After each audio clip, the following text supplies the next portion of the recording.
Okay, guys, we have a really good question about email deliverability specific to the email warm up component. So, if you are sending emails for your business, meaning you generate business from your emails, you communicate with clients from your email, then you should certainly be aware that beginning of 2024, right, there were some very dramatic changes that happened in the world of email deliverability. They're making it harder to send emails, harder to send them in bulk, harder to send cold emails. It's basically becoming more difficult to get your emails in the inbox of people that you're trying to send them to, mostly in the world of cold email and in the world of higher volume email. If you're sending one or two emails a day, to new businesses at a time, a handful, you're sort of skirting under these regulations. These were mostly designed for people that are looking to use email in higher volume and for colder contacts, because that's the biggest problem with email is so much spam, right? So much unsolicited email. That's what everyone complains about. And so this is the carrier's way to fight against that. The first thing I want to show you guys, Randy, sorry for the longer answer here too. I just want to make sure everyone has resources to get to the point that you've gotten to, which is very specifically about the email warm-ups. How does it work? How do we shut it off? What should we do with that? And so a couple of things. First, guys, if you are part of the Dubb founder program, you will be able to just join these coaching sessions right here in Join Founder Coaching. When you click this, you're going to get access to the open mic form we just talked about and the curriculum. Part of this curriculum has a mastering email deliverability lesson. It's one of the bigger ones. It's got, I think it's about 20 minutes of footage right here, email deliverability guidelines. It has a 8-minute video here, but it's also referencing another article with several other videos in that article. So this is what Randy consumed here. And part of the training on this, guys, is warming up your emails. The reason we warm up an email is because if you're sending cold emails, there is a high likelihood that people are going to be marking that email as junk or spam or something bad, right? And that's going to affect the reputation of your email negatively. And so if this is an important email, like we have Dubb.com, right? We never send emails, cold emails from Dubb.com. And we do that to avoid damage to our reputation. So here you're going to see Dubb.email. This is one of our main emails that uses SendGrid. For our nurturing sequences, for our email newsletters. That's where this guy is plugged into, because it's extremely important for us to maintain a high placement and a high reputation for this domain. Extremely important for us. It's one of our most important acquisition strategies or vehicles. So that's why we've done this. I encourage anybody that's sending emails for their business, like if you only do text or only do social, great. If not, if you use emails, I'm definitely going to recommend that you consume this email deliverability guideline, because there's things that you're probably not even aware of. DNS records, DMARC records. There's these technical records that need to go in your email. There's a warm-up component. There's limits you should be aware of. So if you're sending emails, definitely become familiar with that guide. Now, this is the warm-up tool, and let's break down some of the specific questions there, Randy. First, the way this works is if you're using an email warm-up, you will often, not just warm up inbox, this is just one, but most of these services work in the same way. You're connecting one of your domains to their warm up tool, and they're going to use your domain to send emails to other domains. They're also going to receive replies from those other domains. So in this email that you have hooked up as a warmer, you will see a handful of emails, typically every day, sometimes more, depending on how much volume you're doing. You'll see emails in your inbox. Technically, you don't have to do anything with those. And in fact, what they'll advise, certain platforms have different advice, and certain platforms work different ways. Usually in those emails that you're receiving back, there's something in the subject or the body, something unique, like a weird string of letters or numbers, or a combination of those. And so what these email filters are often advising you to do is to set up, email warmers, they're advising you to set up a filter. So in your inbox, you'll create a filter. And the filter says, when an email contains this string of letters or numbers or characters or combination, then put this email in this filter automatically. So there's a different option for that. Gmail, Outlook, depending, Yahoo or Mac Mail, right? They all will have that option to filter based on the contents of the email, whether it's the subject or the body. And that's how all these email warm-up services that I've seen work. They're putting some unique identifier in the subject or body of the email that you're being sent as a reply, and that you can then set up a filter so that essentially you're not seeing those. Okay. Because yeah, technically you don't need to take any action from them. It's already been sent and it's already been replied to. So it's already gotten the most maximum score it could receive from that one send. And so at that point, nothing needs to happen with it. You could even just like delete it. But it can be very annoying if you have a higher volume, you're seeing these things come into your inbox all the time. So that's the first thing I recommend is using a filter to make sure that you're not interrupting your productivity. Okay, 1 second. And let me add one thing to that. So the other thing, as we mentioned, what to do with the replies, filter's the best option.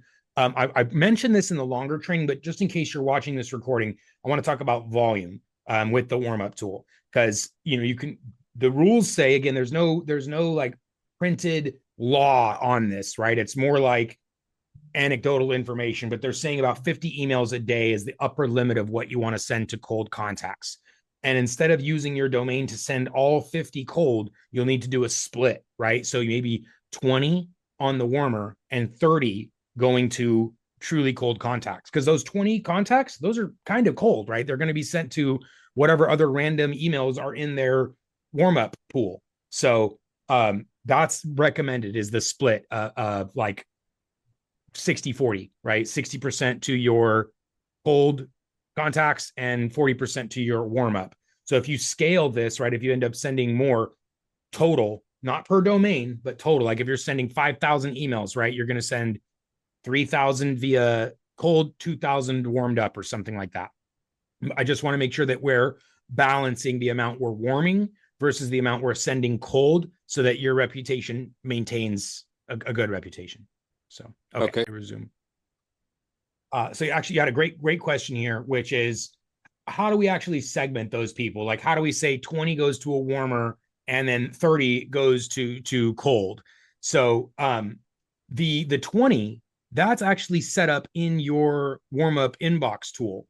Like, how many emails is this thing going to be sending? That's where you're determining this within the warm up tool itself. Like, how many are you doing per day? 25, 50, 75. So in the warm-up tool itself is where you're designating how much will be sent through the warm-up tool. And then how many you're sending as actual contacts through your email itself, that will depend on how you are sending. And then Randy, in your case, we're doing Dubb campaigns.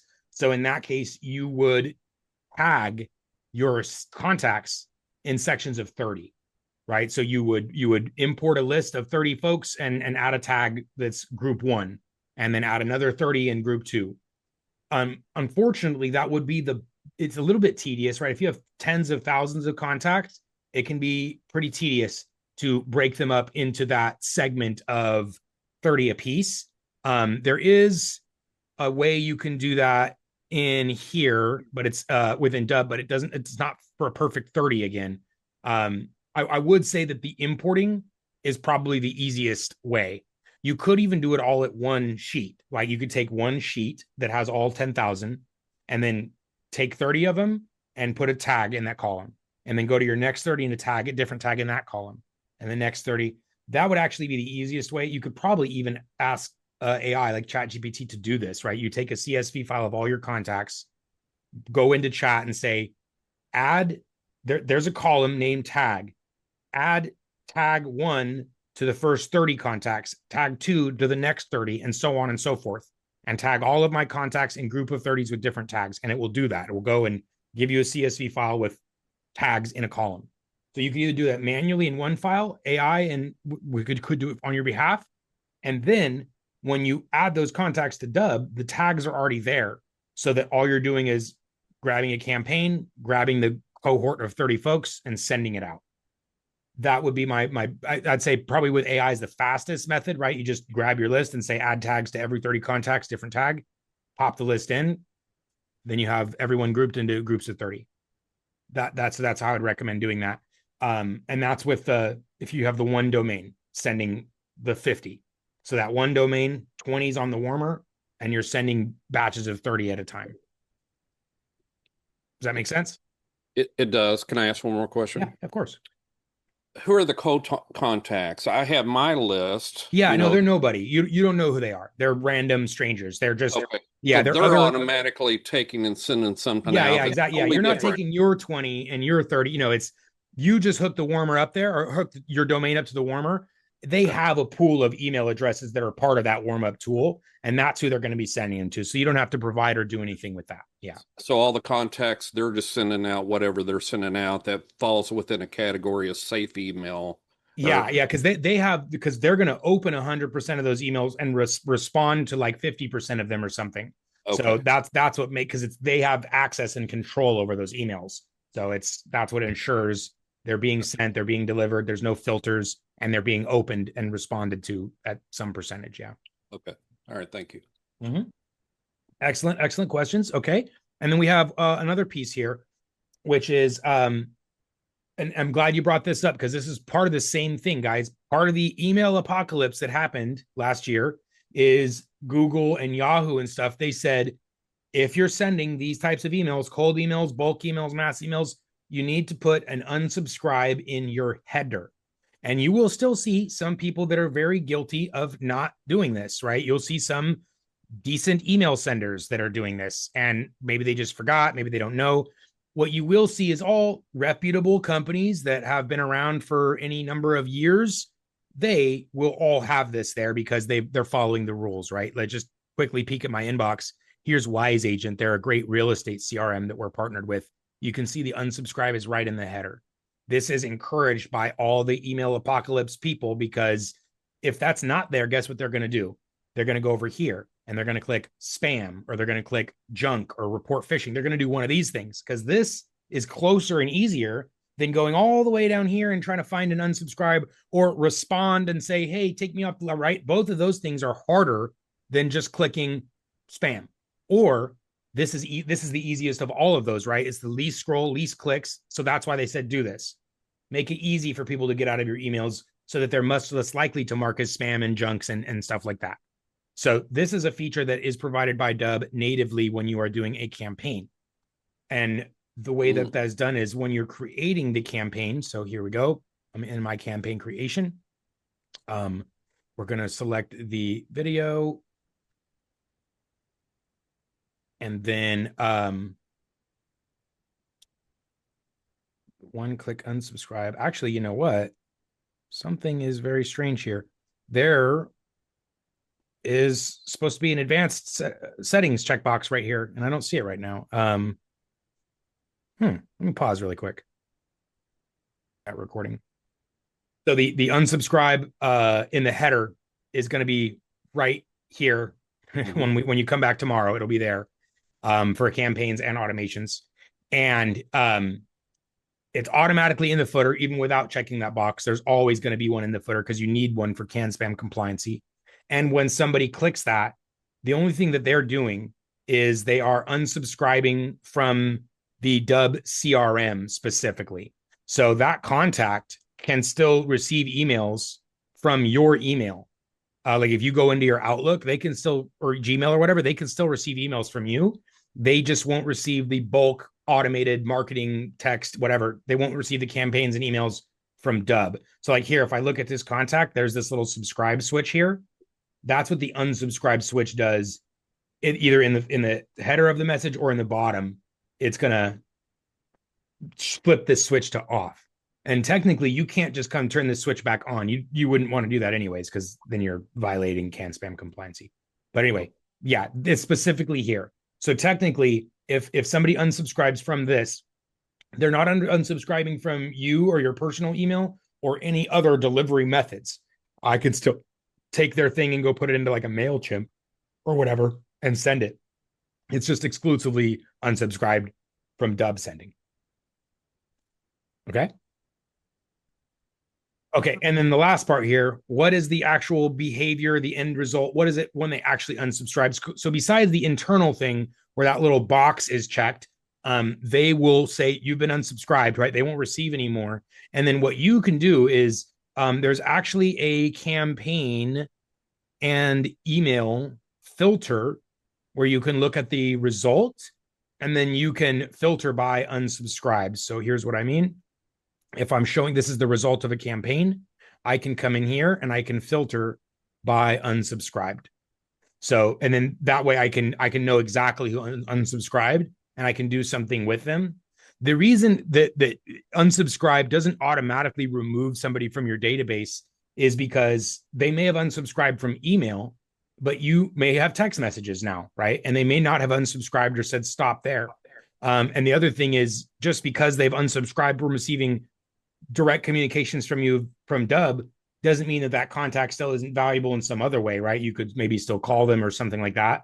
So that's why we don't do anything else with the contact except for that unsubscribe from email, because each opportunity is different, right? They have to reply stop to a text to stop the text, unsubscribe for email, and then it would have to be like GDPR, delete my information or whatever for you to actually go and delete them.